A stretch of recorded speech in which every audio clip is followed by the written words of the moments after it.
543장 찬송 부르심으로 새벽 기도회 시작하겠습니다. 543장입니다.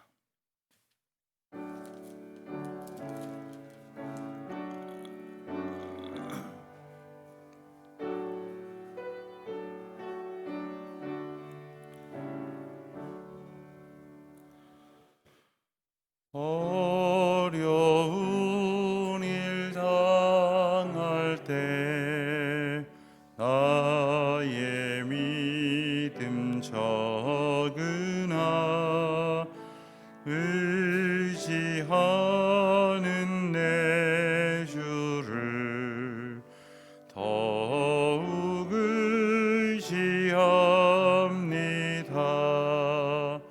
세월 지나갈수록 의지할 것뿐일세. 무슨 일을 당해도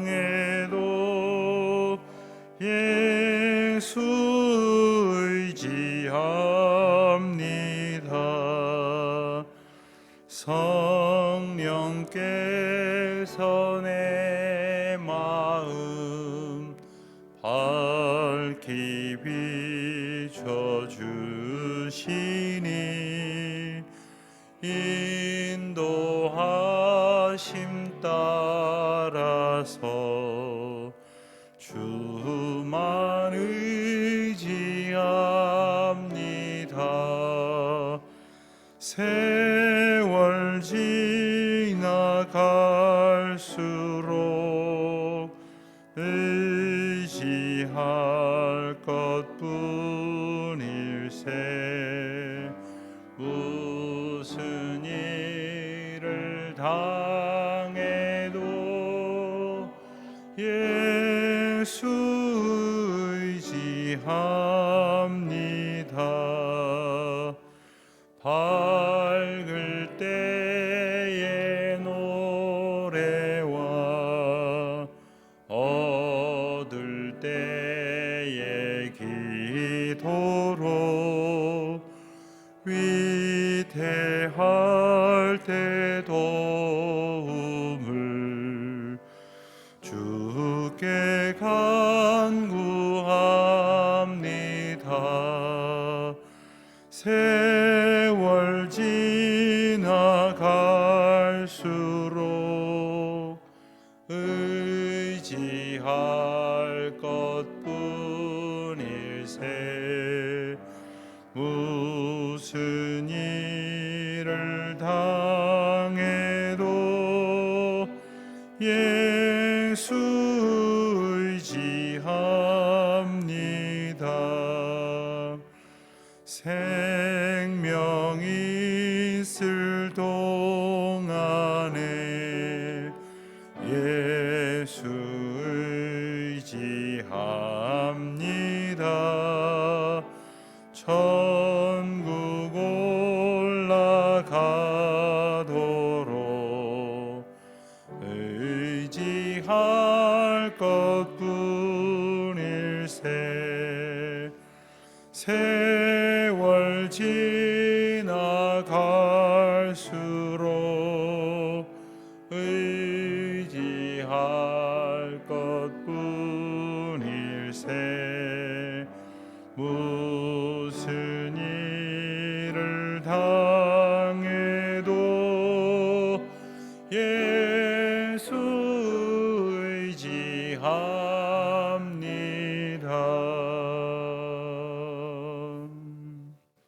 기도하시겠습니다. 하나님 아버지, 오늘도 저희를 주님의 전으로 인도하여 주시고 찬송하게 하시며 기도할 수 있도록 믿음을 주시고 예수 그리스도 의지하는 소망을 주신 것을 감사드립니다. 누구나 다 허탄하고 어렵고 괴로운 일을 만날 때에 넘어질 수밖에 없고 또 아무것도 바라보지 못하는 아둔한 생각에 빠지기 쉽지만 일찍이 저희에게 예수 그리스도 그 구원의 이름을 들려주시고 성령께서 저희 가운데에 저희 연약한 마음을 붙들어 주셔서 오늘도 주님을 바라보고 또 주님을 의지하는 것이 무엇인지를 생각하고 소망할 수 있게 하신 것을 감사드립니다. 간절히 바라고 원하옵기는 이 아침에 주신 그 마음을 오늘 온종일 붙들 수 있도록 지켜주시고 또 우리의 남은 평생의 삶에 오롯이 지켜갈 수 있도록 은혜를 베풀어 주시기를 기도드립니다. 어쩌면 지금보다 더 어려운 일을 당할 때가 있을런지 모릅니다. 하지만 그때에도 지금보다 이전보다 더욱 주님 의지하여서 세상의 형편으로 인하여 기뻐하고 괴로워하는 것이 아니라 주님이 나와 함께 하심으로 능히 소망 가운데 견디어낼 수 있도록 주님은 종을 베풀어 주시기를 기도드립니다.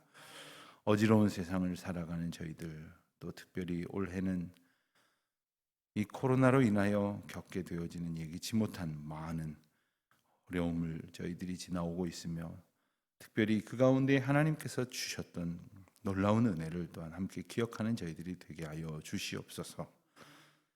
유례 없는 어려움이라고 말하지만 그 유례 없는 어려움을 이겨낼 수 없는 또 유례 없는 믿음과 사랑과 소망의 은혜를 베풀어 주셨으니 견디어오게 하셨으니 주님 감사와 찬송과 영광을 드리는 날들로 우리가 살게 하여 주시옵소서.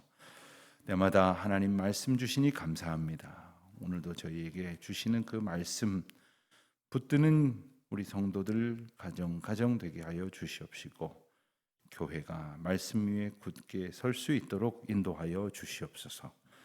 언제나 흔들고 패하려 하는 그런 사탄 마귀의 공격이 교회를 향하여 성도를 향하여 있어 왔지만 하나님께서 주신 은혜와 믿음과 사랑으로 견뎌내게 하셨던 것처럼 오늘도 능히 이겨낼 수 있는 주님의 복을 저희들이 얻게 하여 주시옵소서.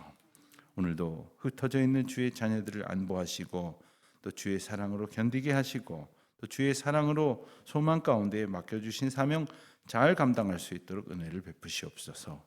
얼마 남지 아니하는 수능 시험과 또 여러 가지 내일을 준비하는 일로 애쓰는 우리 자녀들에게 하나님 함께하여 주셔서 저들이 언제나 주님을 바라보는 그 믿음의 길에서 떠나지 않도록 긍휼을 베푸시옵소서. 오늘도 하나님의 말씀 보기를 원합니다. 읽는 것으로 끝나는 것이 아니라 깨우치게 하시고 마음에 새기게 하옵소서. 예수님의 이름으로 기도드립니다. 아멘. 에스겔 25장 말씀을 봉독합니다. 에스겔 25장 1절부터 7절까지의 말씀을 이 시간 먼저 함께 봉독합니다. 에스겔 25장 1절부터 7절입니다. 여호와의 말씀이 또 내게 임하여 이르시되 인자야 내 얼굴을 암몬 족속에게 돌리고 그들에게 예언하라. 너는 암몬 족속에게 이르기를 너희는 주 여호와의 말씀을 들을지어다. 주 여호와께서 이같이 말씀하셨느니라. 내 성소가 더럽힘을 받을 때에 내가 그것에 관하여 이스라엘 땅에 황폐할 때에 내가 그것에 관하여 유다 족속이 사로잡힐 때에 내가 그들에 대하여 이르기를 아하 좋다 하였도다. 그러므로 내가 너를 동방 사람에게 기업으로 넘겨주리니 그들이 내 가운데에 진을 치며 내 가운데에 그 거처를 베풀며 내 열매를 먹으며 내 젖을 마실지라. 내가 라빠를 낙타의 우리로 만들며 암몬 족속의 땅을 양떼가 눕는 곳으로 삼은즉 내가 주 여호와인 줄을 너희가 알리라. 주 여호와께서 이같이 말씀하셨느니라. 네가 이스라엘 땅에 대하여 손뼉을 치며 발을 구르며 마음을 다하여 멸시하며 즐거워하였나니 그런즉 내가 손을 내 위에 펴서 너를 다른 민족에게 넘겨줘 노략을 당하게 하며 너를 만민 중에서 끊어버리며 너를 여러 나라 가운데에서 패망하게 하여 멸하리니 내가 주 여호와인 줄을 너희가 알리라 하셨다 하라. 아멘. 오늘 우리가 함께 읽을 성경 말씀은 에스겔 25장부터 39장까지의 말씀입니다. 어느덧 성경 읽기가 3분의 1을 지나고 이제 구약의 마지막 부분과 이제 신약을 향해서 이렇게 가게 됩니다. 오늘 우리가 보게 될 에스겔서의 내용은 오늘 우리가 읽은 말씀이 이것을 축약해 놓은 말씀입니다. 오늘 읽은 부분은 암몬이 받을 하나님의 심판에 대한 경고의 말씀입니다. 25장부터 32장까지의 내용이 이 암몬을 비롯한 여러 나라에게 이렇게 심판하시겠다고 말씀하시는 하나님의 경고의 메시지인데, 먼저 우리가 읽은 대로 25장에는 암몬, 그리고 8절부터는 모압과 또 세일이 받을 그러한 심판에 대해서 말씀하시고, 또 12절부터는 에돔과 블레셋이 받을 심판의 경고에 대한 말씀이 나옵니다. 그리고 26장부터 28장까지는 두로 족속에 대한 심판의 예고의 말씀이 나옵니다. 그리고 28장 뒷부분에는 시돈에 대한 말씀이 나오고, 29장부터 32장까지는 애굽에 대한 경고의 말씀이 나옵니다. 자, 그렇다면 이 열국에 대한 경고의 말씀과 심판의 말씀은 굳이 왜 기록이 되었는가? 하나님께서 무엇을 심판하시고 무엇을 싫어하시는가를 알게 하시기 위함입니다. 이사야서에도 예레미야서에도 여러 나라에 대한 심판의 경고의 말씀이 아주 긴 분량을 할애해서 차지하고 있음을 우리가 보아왔습니다. 이 나라들이 가장 대표적으로 심판받는 이유에 대해서는 우리가 3절 읽었습니다마는 3절 쭉 읽다 보면 이렇게 성소가 더럽힘을 받을 때, 이스라엘 땅이 황폐할 때에, 유다 족속이 사로잡힐 때에 암몬이 뭐라고 했냐면 아하 좋다 라고 했다는 거예요. 그러니까 하나님의 백성들이 고난을 겪고 있는 일을 좋아했다, 유다의 고통을 기뻐했다, 그거 참 잘됐다, 이런 생각을 하고 있었다는 말이죠. 여러분, 우리가 추호라도 하나님 앞에 긍휼과 은혜를 얻어야 할 사람들이 겪고 있는 어려움 가운데에 그거 잘됐다, 쌤통이다, 그거 좀 혼나야 된다, 이런 생각 갖는다면 그것이 사람들 사이에서는 그저 그렇게 생각할 수 있을지 모르지만, 아니 내가 그렇게 생각만 했지, 그렇다고 말만 했지, 내가 가서 뭐 그 사람을 괴롭혔느냐, 이렇게 항변할지 모르지만 하나님께서 그런 태도에 대해서 엄히 심판하신다고 말씀을 하십니다. 게다가 한 걸음 더 나아가서 이스라엘 백성들이 겪는 어려움을 조롱하고 있었던 이방 족속들의 태도를 어음이 꾸짖으십니다. 그리고 그들이 어려움을 겪고 있으니까 그들에게 가서 핍박하고 괴롭히고 그들의 것을 빼앗던 이방 족속들의 악행에 대해서 심판하십니다. 또한 적대적으로 대하고 교만하게 행하였던 그런 일들에 대해서 심판하신다고 말씀을 하십니다. 오늘 있는 분량을 사실 이방 나라에 대한 말씀이요, 또 경고와 심판에 대한 말씀이기 때문에 굳이 상관없다 이렇게 생각하게 될런지 모르지만, 천천히 읽어보면서 하나님께서 하나님의 백성을 사랑하심으로 행하셨던 모든 일에 대해서 자기 소견, 자기 마음에 오른 대로 함부로 말하였던, 함부로 취하였던 모든 태도들에 대해서 엄히 심판하신다는 것을 알게 됩니다. 연약한 사람, 아픔과 고통 속에 있는 사람을 위로하여야 함에도 불구하고 사람들은 악의 본성을 가지고서는 다수의 편에 서서 연약한 사람을 홀로 괴롭히고, 그리고 그 편에 서는 것을 오히려 꺼려할 때가 있습니다. 선과 악이냐, 하나님께서 다스리시고 인도하시는 그 길에 있느냐 아니냐를 떠나서 다른 사람들의 힘을 의식하며 이편 저편으로 나뉘고 다투고 갈등하고 적대적으로 대하고 조롱하고 심판하는 그런 모습들에 대해서 엄히 꾸짖으신 말씀이 나옵니다.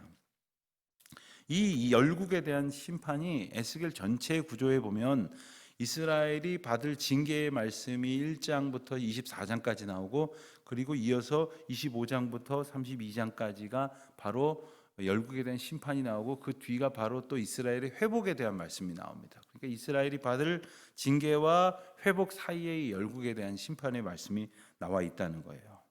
물론 도중에 28장에 가면 약 석절 정도 이스라엘의 회복에 대한 메시지가 잠깐 삽입되어 있습니다만은 전체적으로는 그런 구조를 가지고 있는 것입니다. 그리고 오늘 읽을 뒷부분이라고 할 수 있는 33장부터 39장에 가면 이스라엘의 회복에 관한 노래가 나옵니다. 이것은 한마디로 말하면 멸망과 고통 가운데에 하나님께 부를 노래가 어떠해야 하는가를 보게 됩니다. 그 중에서 우리가 에스겔서 37장을 잠깐 펴보시면, 에스겔서 37장을 우리가 참 중요한 말씀으로 보지 않을 수 없는데, 이거를 읽지 않겠습니다만은 간단하게 말하면 마른 뼈가 벌판에 가득한 형편 가운데에서 하나님의 영이 임하였을 때 그것들이 다 살아나서 뼈들이 움직여서 뼈와 뼈가 맞아 들고, 그리고 그 가운데에 힘줄이 생기고 살이 오르고 가죽이 덮여서 그 가운데 생기가 돼서 그것이 군대를 이루었다 하는 엄청난 하나님께서 주시는 회복의 역사를 증거하는 귀한 말씀입니다. 그래서 다시 유다와 이스라엘이 통일이 되고, 이 37장 이 19절 마지막 부분에 보면 유다의 이스라엘 지파의 막대기를 가져다가 유다 지파의 막대기를 붙여서 한 막대기가 되게 한즉 내 손에서 하나가 되리라 하셨다, 이렇게 말씀하셨어요. 하나님의 손에서 하나가 되겠다 하시는 거예요. 그리고 37장 23절 마지막 부분에 보면 그 범죄한 모든 처소에서 구원하여 정결하게 한즉 그들은 내 백성이 되고 나는 그들의 하나님이 되리라, 이렇게 선포하십니다. 이 에스겔서는 이와 같은 놀라운 하나님의 회복의 선언이 담겨져 있는 귀한 말씀입니다.